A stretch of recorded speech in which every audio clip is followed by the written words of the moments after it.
Este es un buen momento para compartir la palabra del Señor. El tema que nos ocupa hoy es ¿qué dice la Biblia sobre la sexualidad? La Biblia da pautas claras sobre la sexualidad humana. Y el versículo clave dice, pues la voluntad de Dios es vuestra santificación, que os apartéis de fornicación. Primera Tesalonicenses capítulo número 4, versículo 3. Cada día somos bombardeados con mensajes sobre el sexo, desde la publicidad a las noticias y a la legislación gubernamental y casi de muchas fuentes o de muchas formas somos nosotros expuestos a imágenes sexuales, y eso no lo podemos nosotros cambiar. Muchos de esos mensajes promueven precisamente relaciones sexuales que son contrarias a lo que la Biblia establece. Como creyentes debemos contender con estos problemas. No podemos escapar de ellos y nuestras familias tampoco. Entonces tenemos que presentar una postura clara ante la familia y también ante nuestros amigos y compañeros de trabajo. Tener una clara comprensión del mensaje de la Biblia nos dará una base para nuestras respuestas.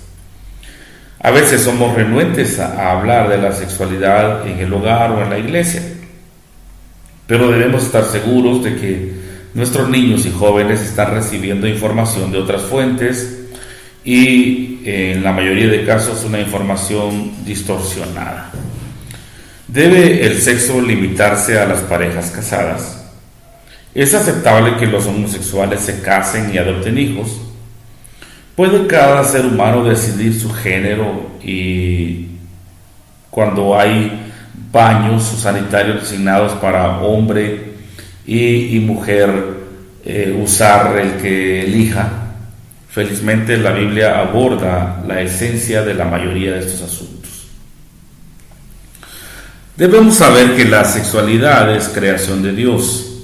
El sexo fue plan de Dios, ¿verdad? Desde el inicio. Hay dos relatos de la creación. Encontramos el primero en Génesis, capítulo número 1, versículo 27 y 28. Génesis 1, 27 y 28, si usted me acompaña con su Biblia para corroborar lo que yo estoy diciendo. Y Dios creó al hombre a su imagen.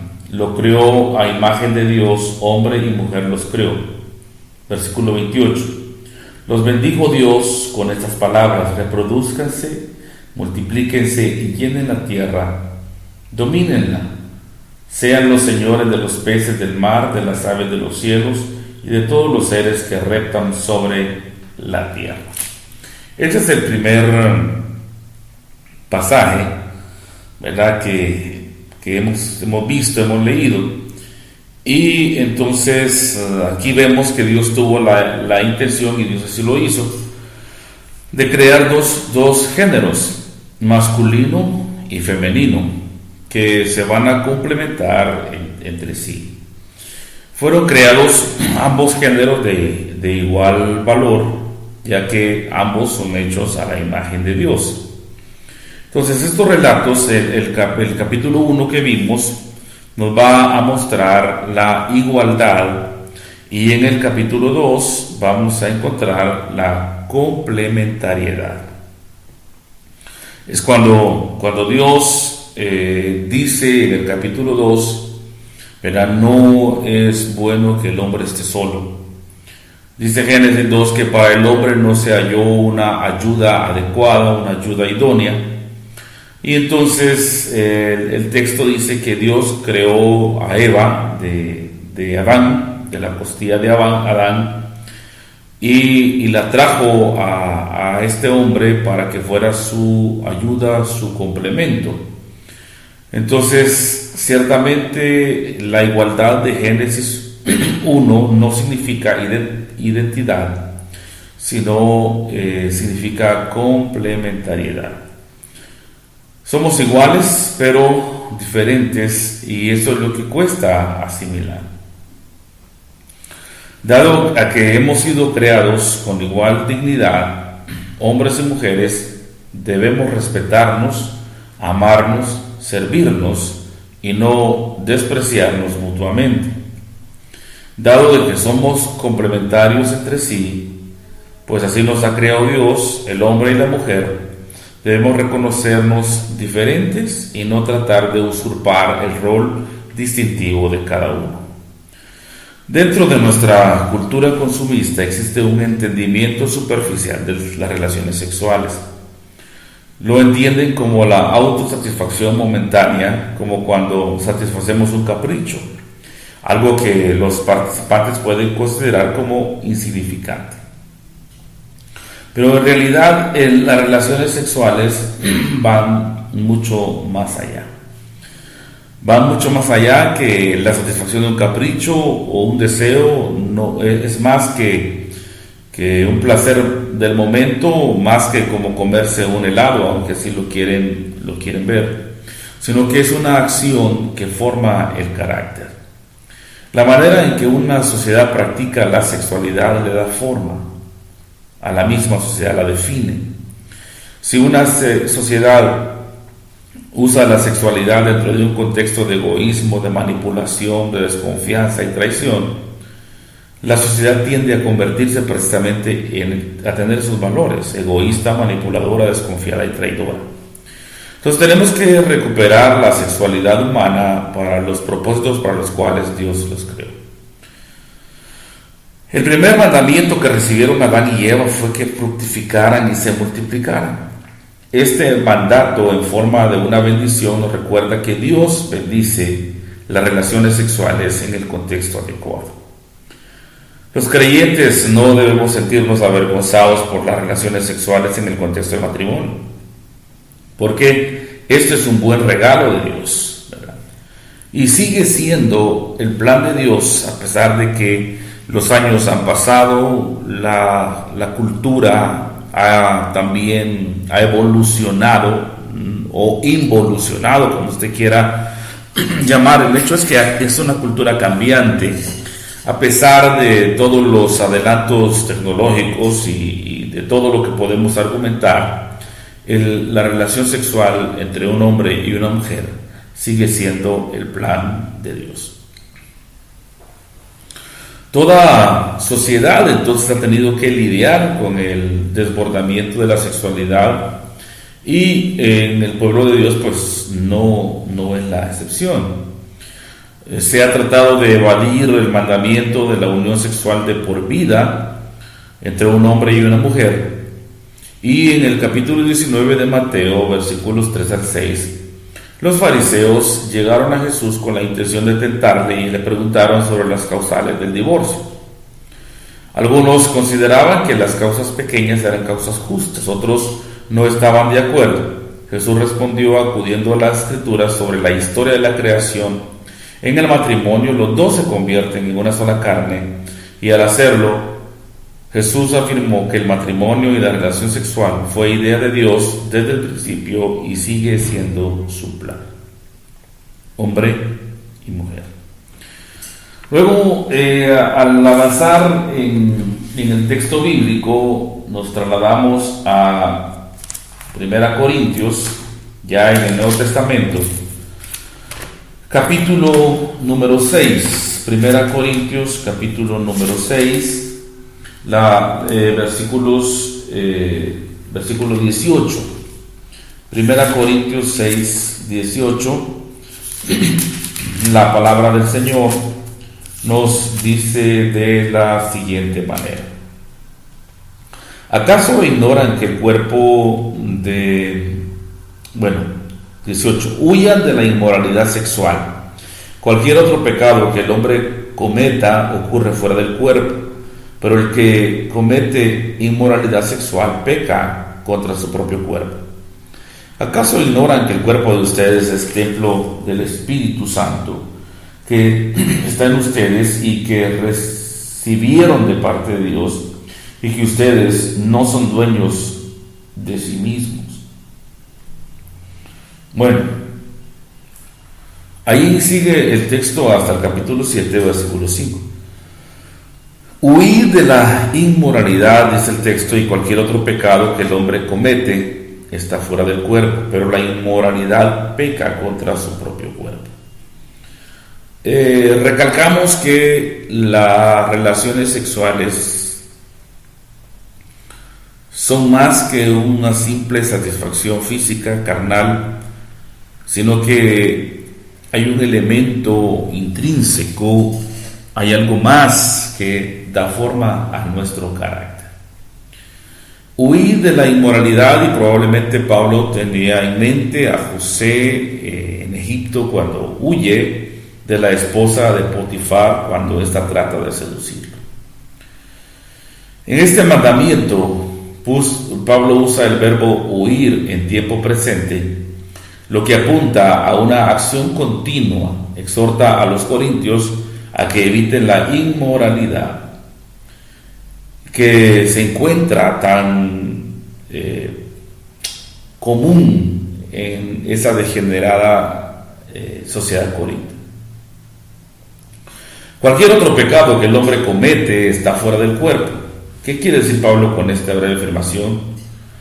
Quiere decir que es un pecado que destruye el alma y también el cuerpo. Bueno, ningún otro pecado en ningún otro pecado hay una comunicación personal en una forma tan íntima, tan profunda. Entonces, cualquier otro pecado, dice Pablo, está fuera del cuerpo, pero en este caso la inmoralidad sexual es un pecado contra el propio cuerpo. El fornicario, el adúltero, usa pecaminosamente su cuerpo en contra del Señor, quien lo creó, quien lo redimió y quien lo santificó. Es por esto que José le preguntó o le dijo a la mujer de Potifar: ¿cómo pues haría yo este gran mal y pecaría contra Dios? Bueno, nuestro cuerpo es templo y morada del Espíritu Santo, como los creyentes bien sabemos. Entonces, el Espíritu que reside en nosotros hace que nuestro cuerpo sea un templo. Entonces, glorifiquemos a Dios en nuestro cuerpo. Esa es la exhortación. Y esta es la conclusión paulina de un largo discurso sobre la inmoralidad sexual. Entonces, el hecho de glorificar a Dios en nuestro cuerpo quiere decir que nosotros todo lo que hacemos, todo lo que decimos, todo lo que tocamos, debe glorificar al Señor, ¿verdad? Glorificar a Dios y gozar de Él para siempre, este es el todo del hombre. Que cada hombre tenga su propia esposa y cada mujer su propio esposo, ¿verdad? Entonces Pablo dice, bueno, miren, no practiquen la continencia a no ser de mutuo consentimiento por algún espacio de tiempo que no sea muy largo, y después de eso vuélvanse a unir para que el diablo no les tiente. Entonces, la relación monógama, ¿verdad? Es clave aquí, ¿verdad? Se descarta la poligamia, es para un hombre, una mujer, para una mujer, un hombre, y ambos tienen que cumplir el deber conyugal para no darle lugar al diablo. El esposo cumple con la esposa y la esposa al mismo tiempo cumpla con el esposo. Vamos a avanzar en esto, hermanos.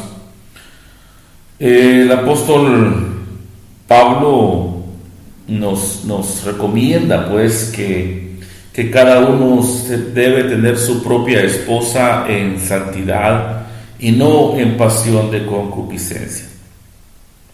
Este es otro punto que yo quiero resaltar, hermanos. Las relaciones sexuales son para el deleite, ¿verdad? Dios nos lo dio como regalo para nuestro gozo, para nuestro disfrute.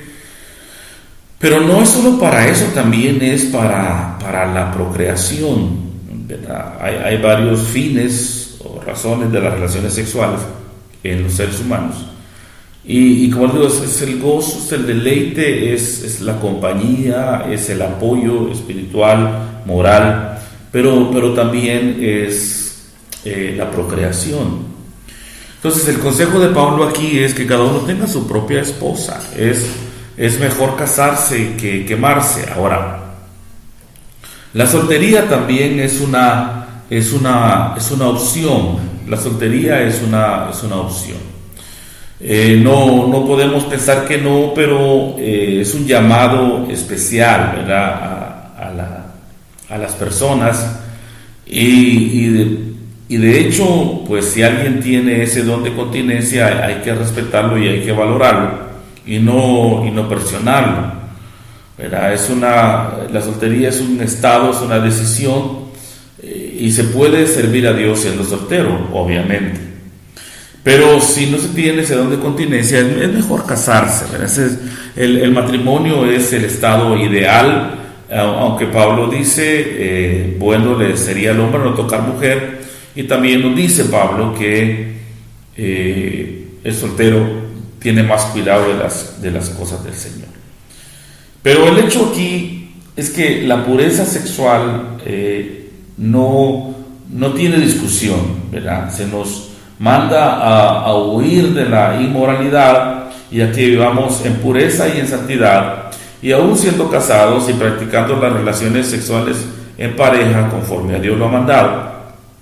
Aún allí, en ese contexto de intimidad, debemos tener siempre relaciones sexuales pensando que es algo santo, ¿verdad? Que no es algo pecaminoso, y tampoco debemos, hermanos, llevar a extremos, ¿verdad? Yo sé que la cultura, el mundo en que vivimos, nos ha influenciado tanto, ¿verdad? Que hay actividades sexuales contra natura, y de las cuales los creyentes, aún dentro del contexto del matrimonio, tenemos que guardar. Tenemos que tener discernimiento, amados hermanos.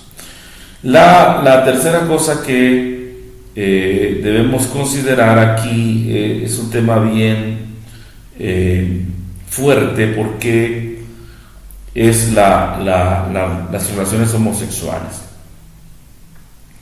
Repito, es un tema que es muy actual, y yo quiero considerarlo con ustedes de la siguiente manera. Hay un nuevo enfoque ahora que ha permeado la mentalidad aún de la sociedad cristiana, aún de los creyentes. Hay, dije, un nuevo enfoque que hace una distinción aguda entre sexo y género. El sexo aún se considera determinado biológicamente, pero el género ahora se considera una construcción social y por lo tanto algo que se adopta personalmente, ya sea consciente o inconscientemente. O sea, le voy a repetir esto. El sexo se considera algo determinado biológicamente, pero el género es una construcción social y por lo tanto algo que uno decide. Es contrario a lo que históricamente hemos entendido. Nació varón, el género es masculino. Nació una hembra, el género es femenino. Ahora dicen que el género es una elección. Significa que no hay una correlación necesaria entre la identidad de género de una persona y su sexo biológico. Por lo tanto, las personas transgénero son aquellas que declaran ser de un género distinto al de su sexo biológico, o tal y como prefieren decirlo los activistas trans, del sexo que le asignaron al nacer. Esto, hermanos, es una afrenta contra la palabra del Señor. Esto es increíble. Estamos peor, hermanos, que los tiempos de Sodoma y Gomorra. Entonces, a consecuencia de todo esto, como indican los progresos sociales, políticos y legislativos del mundo, es que el transgenerismo es el próximo gran tema en el que van a tener que lidiar los cristianos a nivel teológico, moral, médico, legal y pastoral. Y sin embargo, debido a que se ha visto eclipsado por el debate sobre la homosexualidad, a nosotros nos ha tomado un poco por sorpresa, pero la revolución ya ha llegado y está captando a muchos miembros jóvenes, a gente vulnerable de la sociedad, y es increíble. Por ejemplo, una escuela en el Reino Unido está pidiendo a niños de tan solo 3 años que elijan con qué sexo se identifican más antes de comenzar la escuela, y exhortan a los padres a que apoyen la elección de sus hijos. Es tremendo. Pablo en Romanos dice que como ellos no aprobaron tener en cuenta a Dios, Dios los entregó a una mente reprobada para hacer cosas que no convienen. Esto es lo que estamos viviendo en el pleno siglo XXI, hermanos. Yo creo que la inmoralidad irá a más no poder. Cada día, cada año, nuevas aberraciones, nuevas cosas vendrán seguramente, hermanos, y la sociedad las va a aceptar como normales. De hecho, si somos un poco observadores, la generación joven dentro de la iglesia cristiana, la generación joven, nuestros hijos cristianos, ya no tienen tan claro, tan definido el concepto de la sexualidad o las prácticas sexuales conforme a la palabra. Ya aceptan como una conducta normal la homosexualidad, y ya algunos hasta defienden ese estilo de vida. Y no estoy hablando, repito, de gente que no conozca, que no haya tenido un contacto con la palabra, sino gente creyente. Las nuevas generaciones de creyentes ya piensan de manera más diferente, o sea, de manera más libre, eso quiero decir. Entonces, hermanos, a eso nosotros nos estamos enfrentando.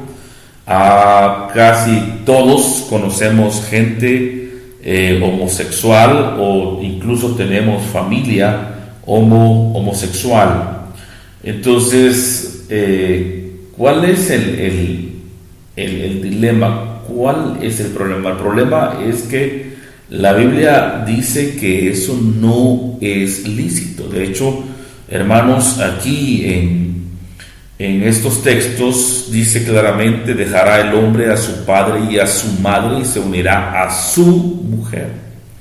En Levítico tenemos también una condena acerca de las relaciones homosexuales, y también en las cartas en el Nuevo Testamento vamos a encontrar que están listados ahí pecados por los cuales la ira de Dios se derrama y se va a derramar.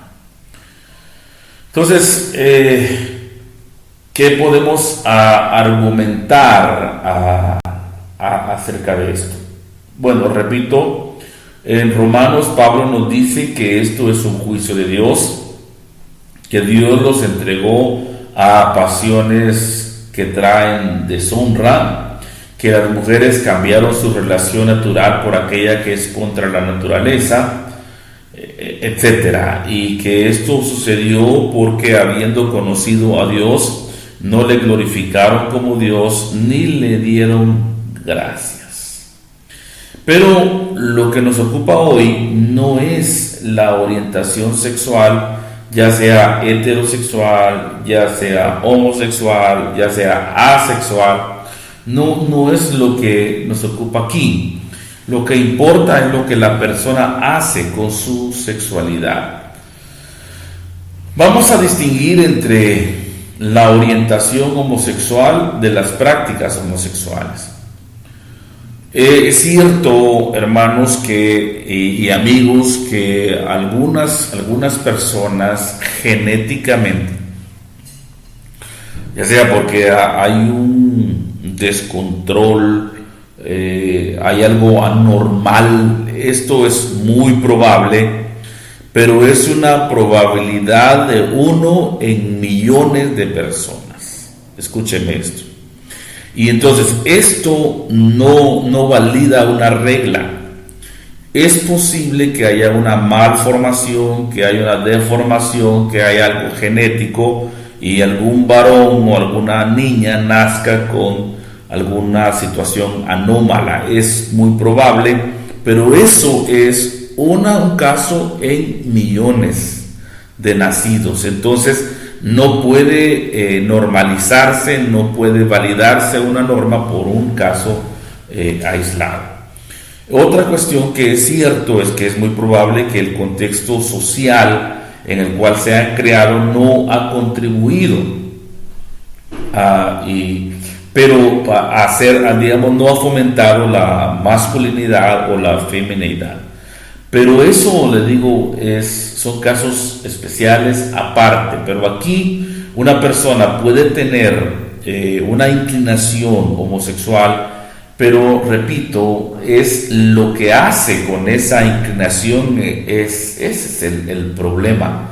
Lo que la persona hace con su sexualidad, si es heterosexual y no está satisfecho con una sola mujer, sino que anda con una y con otra, es igualmente pecaminoso, ¿verdad? De hecho, el homosexual, si es un homosexual activo, ya sea promiscuo o no, pero está activo, la homosexualidad es pecado. Es pecado, es un pecado, es una abominación delante del Señor. Esto es lo que con lo que nos encontramos nosotros, y entonces debemos tener claro que una relación homosexual, un matrimonio homosexual, adopción de hijos en un matrimonio homosexual no es lo que Dios ha mandado en las Sagradas Escrituras.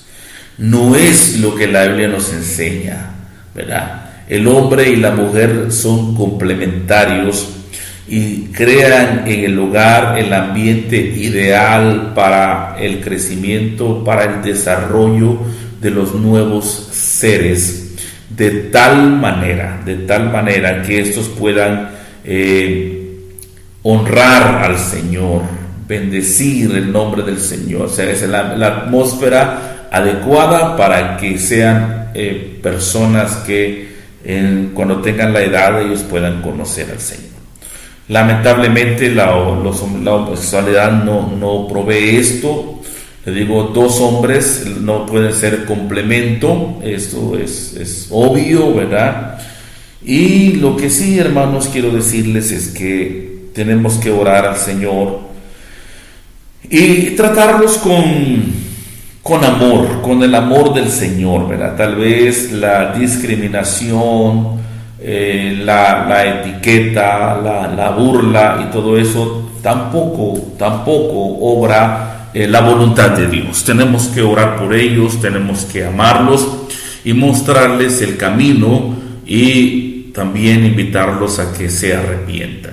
Entonces, para concluir, tenemos una visión ahí panorámica de lo que la Biblia habla de la sexualidad en términos muy claros, en términos muy directos, donde no hay lugar ni a hacer conjeturas, ni tampoco hay lugar a negociar. Es absoluta la palabra del Señor en este caso, ¿verdad? Desde la creación, Jesucristo reafirma el matrimonio heterosexual y las cartas también lo van a hacer, y entonces la Biblia nos enseña claramente, ¿verdad?